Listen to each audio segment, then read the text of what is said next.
Ayaw nga po sa tanan. Nanay, may mga nanay. Kaya nagpapit mo ng kani nanay.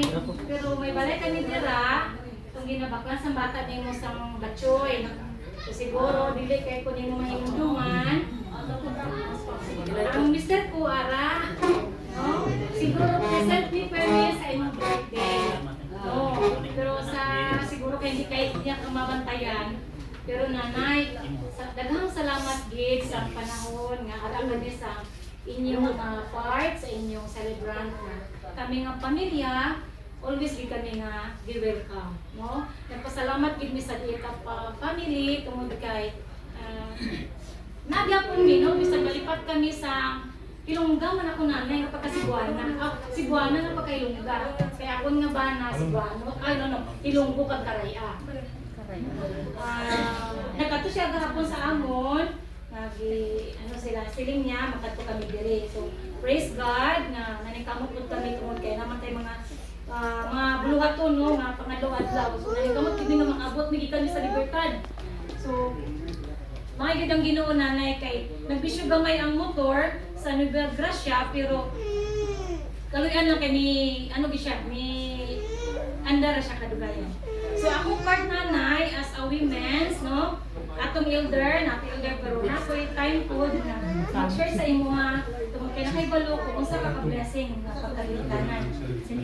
Naalam ko'y gamay mga kasilinganan, kabisitahan, kaigsuunan o ka mga kapamilya dieta. So sa akong nga part, sa tinuod lang, kanang swerte gid si nanay, no? Sabi na sa inyo nga mga anak, pinakaswerte siya kay sa amo karon namin nanay pod nga buhi pa. Actually, ang iyang edad is 70. I mean akong nanay, amo nanay 78. Pero ikaw, nag-81 ka, pero praise God, himsog sa imo ka. Amo nanay, nagminyo ka sa akon nga husband ay 1999 until murag 2019. So, 2015, murag nakaprastar-prastar na kami nga mga anak. So, natagaan na mo siya part nga mag-celebrate sa iyang birthday. So, mahanda kami. Pero may abot sa 2018-19, ang among nanay nalahi ang iyang sakit tawag nga Alzheimer. Nakakalimutan sila. So, i-share natin na sa kung Malimtan sila. Dili sila mailahan. Dili sila kaiba. Pare sa akong auntie, di mailahan. Dili sila makaiba. May Asay sa na. itong sakit. Wala nga, ilo ko sa mas bantang, pili ko mo share ko nga kanang kay kanang ako siyang na-idol lang ko siya ba. So ako ko siyang tawag sini na napanalangin siya sa iyang mga anak. Actually nanay, ang matag isa sa mga anak na agigugma.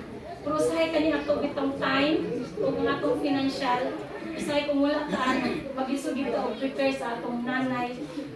Pag celebrate sa iyang mga birthday. Pero praise God na imong mga anak nag-start na sila mga panalangin po nga gi-share sa imo nga.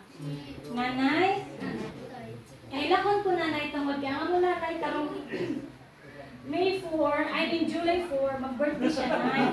So mga 3 years na niya nga birthday nga. Hindi siya kilala sa amon nay.